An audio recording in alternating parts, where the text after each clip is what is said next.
Hello student, हम year पढ़ रहे थे। ईयर में हम एक्सटर्नल ईयर तक पहुंचे थे, जिसमें हमने एक्सटर्नल एकॉस्टिक मीटर्स, ऑरिकल और पिन्ना कंप्लीट किया था।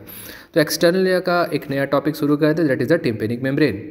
टिम्पेनिक मेम्ब्रेन कैसा है? द टिम्पेनिक मेम्ब्रेन थिन, बहुत पतला, ट्रांसलूसेंट पार्टीशन है जो एक तरफ एक्सटर्नल ईयर और दूसरी तरफ मिडिल ईयर को सेपरेट करता है। ठीक है, तो कैसा है? थिन है, ट्रांसलूसेंट है, सेपरेट करने वाला मेम्ब्रेन है जो टिम्पेनिक मेम्ब्रेन के सामने एक्सटर्नल एकॉस्टिक मीटर्स और उसके पीछे मिडिल ईयर सिचुएटेड है। इस तरीके से ये एक्सटर्नल और मिडिल ईयर को अलग अलग करता है, सेपरेट करता है। तो this are thin translucent partition, it lies between the external acoustic meatus and the middle ear. इस तरीके से दोनों को सेपरेट कर रहा है। शेप, तो टिम्पेनिक मेम्ब्रेन का शेप ओवल है, ओवल शेप का ये दिखाई देता है। इसका डायमेंशन अगर मैं देखूँ तो 9x10 से याद रखेंगे, सेंटीमीटर। 9x10, ठीक है, 9x10 mm, सॉरी सेंटीमीटर नहीं है, mm में है। तो 9x10 mm, तो टिम्पेनिक मेम्ब्रेन जो है 9 mm इसकी विड्थ है, चौड़ाई है, और 10 mm इसकी लंबाई है, लेंथ है। 9x10, 9 इसकी विड्थ है, 10 mm उसकी लेंथ है। कैसा है? ओवल शेप का है। दूसरा इसमें एक इंपॉर्टेंट पॉइंट दिखाई देता है, अगर आप देखें तो जो टिम्पेनिक मेम्ब्रेन है वो हॉरिजॉन्टल तो नहीं है। फर्स्ट थिंग तो क्लियर है कि टिम्पेनिक मेम्ब्रेन हॉरिजॉन्टल नहीं, वो थोड़ा सा ऑब्लिक है। और जब ये ऑब्लिक होता है तो एक्सटर्नल एकॉस्टिक मीटर्स यानी कि कैनाल के फ्लोर के साथ एंगल बनाता है। इस एंगल की वैल्यू इंपॉर्टेंट है, ये एंगल जो है वो 55 डिग्री का एंगल बनाता है। क्लियर?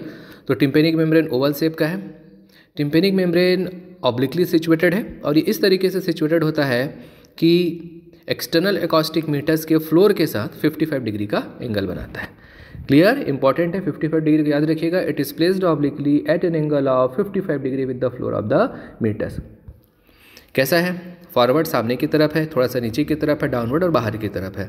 तो इसका डायरेक्शन अगर मैं देखूं तो फॉरवर्ड यानी कि सामने की तरफ, थोड़ा सा नीचे की तरफ जा रहा है, डाउनवर्ड और लेटरली। इसका डायरेक्शन कैसा है? इसकी सिचुएशन कैसा है? तो ये किस तरफ फेस कर रहा है? फॉरवर्ड सामने की तरफ, डाउनवर्ड थोड़ा सा बेंड होता है ऑब्लिकली, इसलिए स्लोप डाउन होता है, और बाहर की तरफ है लेटरली। तो डाउनवर्ड, फॉरवर्ड एंड लेटरली। ये हो गया टिम्पेनिक मेम्ब्रेन का इंट्रोडक्शन। आगे बढ़ते हैं। आप यहाँ पर देख सकते हैं ईयर ड्रम यानी टिम्पेनिक मेम्ब्रेन दिख रहा है आपको, ऑब्लिकली सिचुएटेड है, फ्लोर मीटर्स के फ्लोर के साथ ये 55 डिग्री का एंगल बना रहा है। इसमें एक आप चीज़ और देख सकते हैं कि इसमें आपको दो सरफेस दिखाई दे रहे हैं, एक बाहर की तरफ सरफेस और जिधर बोन्स है, जहाँ मेलियस इनकस स्टेपिस है, that is the middle year की कैविटी है, वो वाला हिस्सा उसका इनर सरफेस कहलाएगा। तो यहाँ पर इस डायग्राम में आपको टिम्पेनिक मेम्ब्रेन के दो सरफेस दिखाई दे रहे हैं, आउटर सरफेस और इनर सरफेस। आप ये भी देख सकते हैं कि आउटर सरफेस और इनर सरफेस में से जो इनर सरफेस है वहाँ पर मेलियस अटैच है। ओके, तो आपको ईयर ऑसिकल दिखाई दे रही है, मेलियस इनकस स्टेपिस। आगे बढ़ते हैं, इसमें भी आप देख लीजिए एक बार मेलियस में इसमें आपको जरूरी है हैंडल ऑफ मेलियस। तो मेलियस और इनकस जुड़ते हैं और ये बनाते हैं इंक्यूडो मेलियोलर ज्वाइंट बनाते हैं। हैंडल ऑफ मेलियस याद रखिएगा।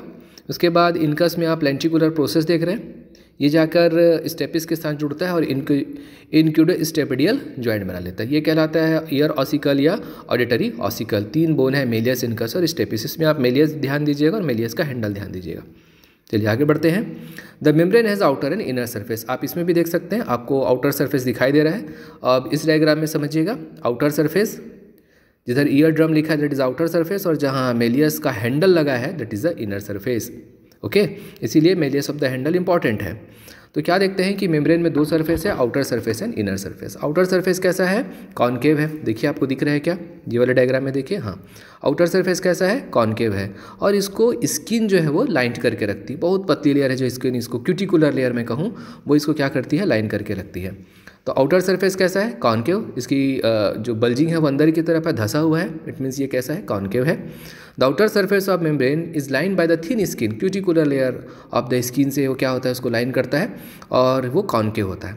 जबकि इनर सरफेस है वो प्रोवाइड करता है अटैचमेंट किसको? हैंडल ऑफ द मेलियस को। यहाँ पर आप हैंडल ऑफ द मेलियस देखिए वापस, उसके बाद यहाँ देखिए, तो आप देख सकते हैं कि इनर सरफेस में मेलियस का हैंडल जो है वो अटैच है।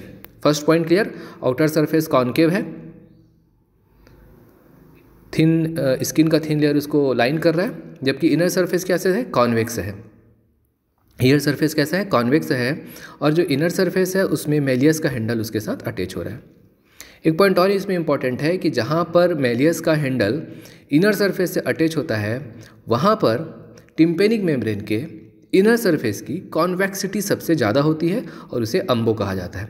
वापस देखें, आउटर सरफेस थिन स्किन से कवर्ड होता है, कॉन्केव होता है, जबकि जो इनर सरफेस है वो कॉन्वेक्स होता है इनर सरफेस, और इनर सरफेस में मेलियस का हैंडल आकर अटैच होता है।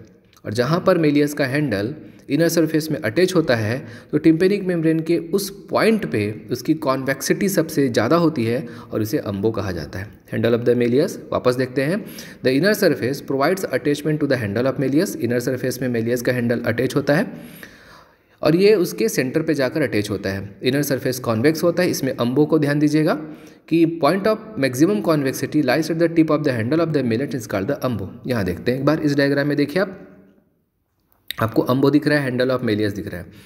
तो टिम्पेनिक मेम्ब्रेन का इनर सरफेस कॉन्वेक्स होता है और इस इनर सरफेस के साथ हैंडल ऑफ मेलियस अटैच होती है। देखिए हैंडल ऑफ मेलियस उसके इनर सरफेस के साथ अटैच होती है और उसके सेंटर पे जहाँ पर हैंडल ऑफ मेलियस का टिप आता है तो टिम्पेनिक मेम्ब्रेन के उस पॉइंट पर, जो सेंटर पॉइंट है, वहाँ पर उसकी कॉन्वेक्सिटी सबसे ज़्यादा होती है जो अम्बो कहलाता है, दैट इज़ द अम्बो। क्लियर? ये देखिए टिम्पेनिक मेम्ब्रेन आपको दिख रहा है, उसका इनर सरफेस आप देख सकते हैं। यहाँ पर आपको मेलियस का हैंडल दिखाई दे रहा है, टिप दिखाई दे रहा है और टिप के जगह को कहा जाता है अम्बो। स्ट्रक्चर, तो टिम्पेनिक मेम्ब्रेन में किस तरीके से बना होता है, तो टिम्पेनिक मेम्ब्रेन में थ्री लेयर्स होते हैं। इसको याद रखेंगे, QT-FM से याद रखेंगे। इसका ट्रिक क्या है, QT-FM। Outer layer cuticular layer कहलाता है, थिन लेयर ऑफ स्किन है, F से फाइब्रस लेयर और M से जो है उसका म्यूकस लेयर। तो इस तरीके से जो टिम्पेनिक मेम्ब्रेन को अगर मैं देखूँ उसका स्ट्रक्चर कैसे फॉर्म होता है तो मैं याद रखूँगा QT-FM। आउटर वन कहलाता है cuticular layer of skin, cuticular layer of skin outer layer है जो स्किन के बहुत पतले लेयर से बना होता है। F से है फाइब्रस लेयर, फाइब्रस लेयर में फाइबर्स होंगे और ये जो फाइबर होंगे वो टिम्पेनिक मेम्ब्रेन को एक स्टेबिलिटी, एक स्ट्रेंथ प्रोवाइड करेंगे। ओके, आप देख सकते हैं यहाँ पर कि टिम्पेनिक मेम्ब्रेन है तो डेफिनेटली बहुत इंपॉर्टेंट एक मेम्ब्रेन है ईयर के लिए, हमारे हियरिंग के लिए, क्योंकि जब साउंड वेव्स आएंगी और साउंड वेव टिम्पेनिक मेम्ब्रेन को वाइब्रेट करेंगी तो ये इस वाइब्रेशन से जो ईयर ऑसिकल है वो वाइब्रेट होगा, ईयर ऑसिकल से इंटरनल ईयर जुड़ा है वो वाइब्रेट होगा, इंटरनल ईयर में पेरिलियम फेंटोलियम फ्लूइड भरा हुआ है वो वाइब्रेट होगा और इस तरीके से वाइब्रेशन से आपको साउंड जनरेट होता है। तो टिम्पेनिक मेम्ब्रेन एक इंपॉर्टेंट स्ट्रक्चर है, तो इसको स्टेबिलिटी देने के लिए, इसमें वाइब्रेशन होने के लिए फाइबर्स का होना जरूरी है। तो जो मिडिल फाइबरस लेयर है वो क्या करता है, टिम्पेनिक मेम्ब्रेन को स्टेबिलिटी प्रोवाइड करता है। फिर जो मिडिल फाइबर लेयर है उसमें वो दो फाइबर्स आपको दिखाई देंगे, आप इस डायग्राम में देखिए। सुपरफिशियली इसमें रेडिएटिंग फाइबर होते हैं। सुपरफिशियली कैसे फाइबर है, रेडिएटिंग फाइबर है, सुपरफिशियली रेडिएटिंग फाइबर। जबकि जो डीप की तरफ जाते हैं तो सर्कुलर फाइबर्स होते हैं। ये डिपेंड करता है फाइबर्स के स्ट्रक्चर के हिसाब से। सुपरफिशियली जो फाइबर होते हैं टिम्पेनिक मेम्ब्रेन में मिडिल लेयर में, वो कैसे होता है, रेडिएटिंग। इस तरीके से जो आपको लकीरें दिख रही है ना, ऑब्लिक लकीरें, ऑब्लिक लाइंस जो आपको दिख रही है वो उसका रेडिएटिंग फाइबर है। तो सुपरफिशियल कैसे होगा, रेडिएटिंग होगा, और जब डीप में जाता है, सेंटर की तरफ जाता है तो कैसा हो जाता है, सर्कुलर हो जाएगा। कैसा होगा, सर्कुलर होगा। तो मिडिल फाइब्रस लेयर जो superficially cuticular, superficially radiating fibre से बनता है, जबकि डीप की तरफ जाएगा तो सर्कुलर फाइबर से बना हुआ होता है। फिर इसका म्यूकस लेयर, ठीक है, पहला क्यूटिकुलर F मतलब QT यानी क्यूटिकुलर लेयर पहला, फिर F फिर M मतलब म्यूकस लेयर। तो जो टिम्पेनिक मेम्ब्रेन का म्यूकस लेयर है तो उसमें बहुत छोटे छोटे लो सिलिएटेड आपको कॉलमनर एपिथेलियम दिखाई देंगे, तो इसमें सीलिया पाई जाती है। तो इसमें दो स्ट्रक्चर आपको दिखाई दे रहे हैं। म्यूकस लेयर है तो डेफिनेटली ये थोड़ा सा म्यूकस रिलीज़ करेगा जो टिम्पेनिक मेम्ब्रेन को मॉइस्ट करके रखेगा। इसमें सीलिया कॉलमनर एपिथेलियम पाया जाता है, बहुत ही कम। ब्लड सप्लाई इंपॉर्टेंट है, आपको कन्फ्यूज़न होगा ब्लड सप्लाई में, तो ब्लड सप्लाई को आपको बहुत अच्छे से याद करना है। ब्लड सप्लाई वापस एक बार देखते हैं अगर आपको कुछ चीज़ें याद होंगी। इसमें आपने पढ़ा था superficial temporal artery, external ear auricle में जब हमने देखा था। पोस्टीरियर ऑरिकुलर आर्टरी आपको याद होगा। यहाँ देखिए आप मैक्सिलरी आर्टरी, आपको दिख रहा है मैक्सिलरी आर्टरी, मैक्सिला के पास से उसको सप्लाई कर रहा है मैक्सिला को, maxillary artery. Maxillary artery is a branch of external carotid artery, ये आपके पीजी के लिए हो गया। मैक्सिलरी आर्टरी किसकी ब्रांच है, एक्सटर्नल कैरोटिड आर्टरी की ब्रांच है। इसके पहले हमने देखा सुपरफिशियल टेम्पोरल आर्टरी, ये भी एक्सटर्नल कैरोटिड की ब्रांच आ रही है। पोस्टीरियर ऑरिकुलर आर्टरी, ये भी एक्सटर्नल कैरोटिड आर्टरी की ब्रांच आ रही है। नीचे उतरते हैं, यहाँ तो यहाँ पर आपको थायराइड आर्टरी दिखाई दे रही है, एक्सटर्नल कैरोटिड आर्टरी के नीचे superior thyroid artery, common carotid artery दिख रही है। तो जो है आपका सुपीरियर थायराइड आर्टरी, ये भी एक्सटर्नल कैरोटिड आर्टरी की ही ब्रांच है। तो हमारे लिए इंपॉर्टेंट है मैक्सिलरी आर्टरी। चलिए अब देखते हैं। तो जो टिम्पेनिक मेम्ब्रेन है उसका आउटर सरफेस आपने देखा स्किन से कवर्ड है, कॉनकेव है। तो जो आउटर सरफेस है उसको deep auricular branch of the maxillary artery supply करेगी। ये मैक्सिलरी आर्टरी का डीप ऑरिकुलर ब्रांच, ये जो मैक्सिलरी आर्टरी है इस तरीके से ये एकॉस्टिक मीटर से अंदर घुसेगी और जाकर टिम्पेनिक मेम्ब्रेन के आउटर सरफेस को सप्लाई करेगी। तो मैक्सिलरी आर्टरी का डीप ऑरिकुलर ब्रांच ऑरिकल से होते हुए अंदर आएगा और एकॉस्टिक मीटर से होते हुए टिम्पेनिक मेम्ब्रेन के आउटर सरफेस को ब्लड सप्लाई करेगा। तो ब्लड सप्लाई किसके द्वारा होता है? Deep auricular branch of the maxillary artery. तो मैक्सिलरी आर्टरी के डीप ऑरिकुलर ब्रांच ये टिम्पेनिक मेम्ब्रेन के आउटर सरफेस को, जो कि कॉनकेव है, उसको ब्लड सप्लाई करता है। ये हो गया उसका आउटर सरफेस। अब आते हैं inner surface.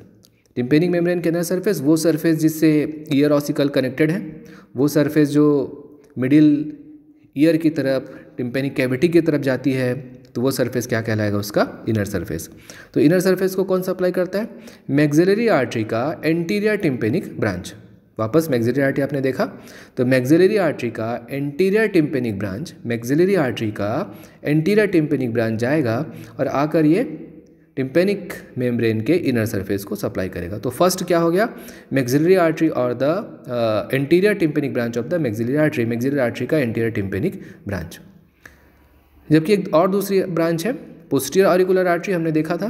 Posterior auricular artery की एक ब्रांच बनती है जो कहलाती है स्टाइलोमेस्टॉइड आर्टरी। स्टाइलोमेस्टॉइड फोरामेन से अंदर आएगी तो वो कहलाती है स्टाइलोमेस्टॉइड ब्रांच। क्या कहलाती है? Stylomastoid branch of the posterior auricular artery.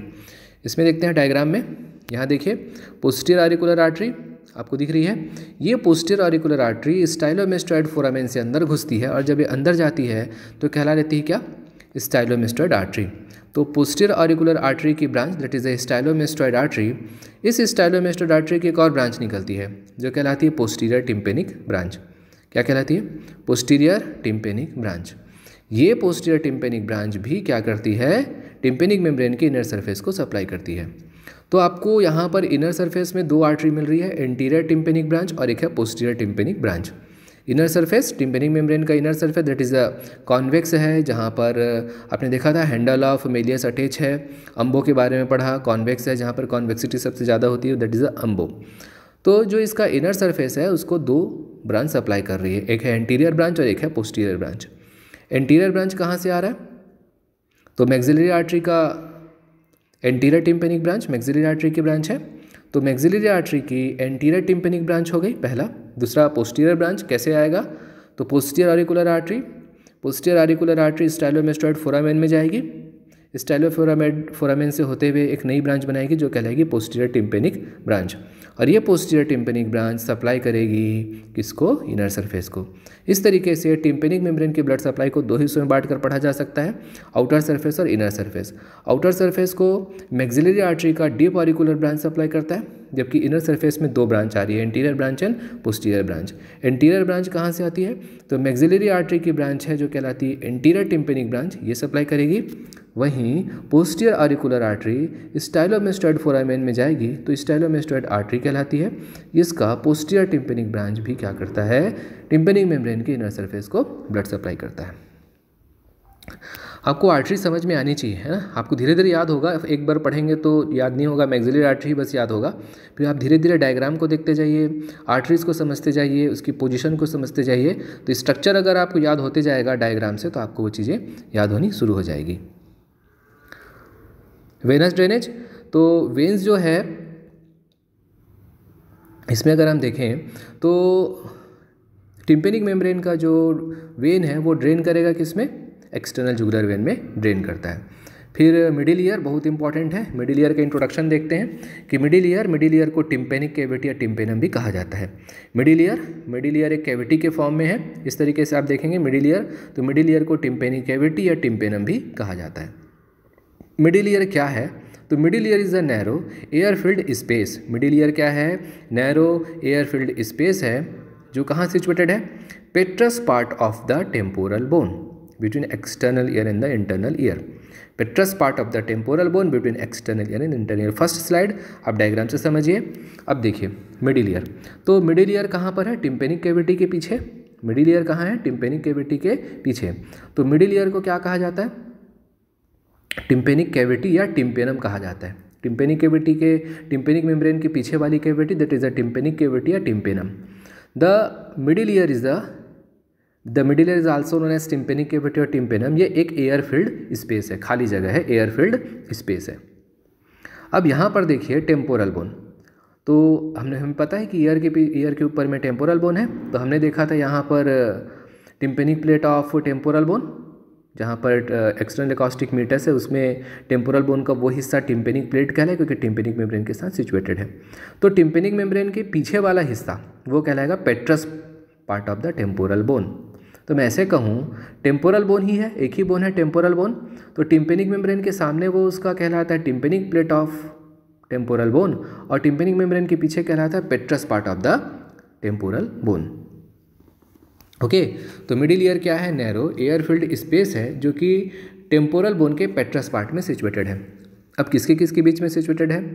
तो मिडिल ईयर के सामने में एक्सटर्नल ईयर है टिम्पेनिक मेम्ब्रेन के साथ, और मिडिल ईयर के पीछे इंटरनल ईयर है। तो मैं कहूँगा कि जो मिडिल ईयर है वो एक एयर फिल्ड स्पेस है। मिडिल ईयर जो है वो पेट्रस पार्ट ऑफ टेम्पोरल बोन के नीचे है। पेट्रस part of the temporal bone, नाम याद रखिएगा, पेट्रस part of the temporal bone, मतलब टिम्पेनिक कैविटी के पीछे पेट्रस part of the temporal bone और टिम्पेनिक कैविटी के सामने में tympanic plate of temporal bone है। तो ये पेट्रस पार्ट ऑफ टेम्पोरल बोन में सिचुएटेड है बिटवीन किसके बीच में है? तो इसके सामने में एक्सटर्नल ईयर है और इसके पीछे इंटरनल ईयर है। तो ये हो गया अब इसका इंट्रोडक्शन कि मिडिल ईयर को टिम्पेनिक कैविटी या टिम्पेनम कहते हैं। Middle ear narrow air field space है जो कि पेट्रस part of the temporal bone में सिचुएटेड होता है। किसके बीच में? एक्सटर्नल ईयर और इंटरनल ईयर के बीच में सिचुएटेड होता है।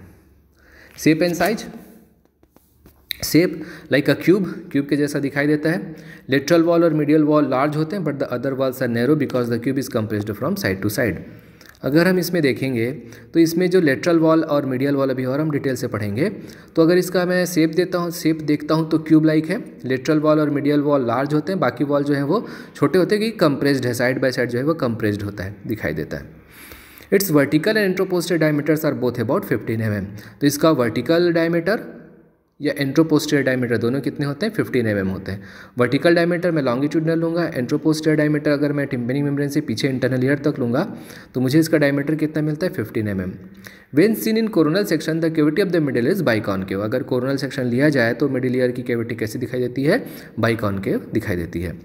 सो यहाँ तक हमने पढ़ा मिडिल ईयर का इंट्रोडक्शन देखा, टिम्पेनिक मेम्ब्रेन के बारे में पढ़ा और मिडिल ईयर का इंट्रोडक्शन देखा। होप चीज़ें आपको यहाँ तक समझ में आ गई होगी। नेक्स्ट ईयर में हम मिडिल ईयर को डिस्क्राइब करेंगे। Middle ear exam point of view से बहुत इंपॉर्टेंट है। यहाँ तक की क्लास आप पढ़िए, टॉपिक्स कंप्लीट करिए। अगर आपको कोई डाउट हो तो आप कमेंट सेक्शन में अपने डाउट पूछ सकते हैं।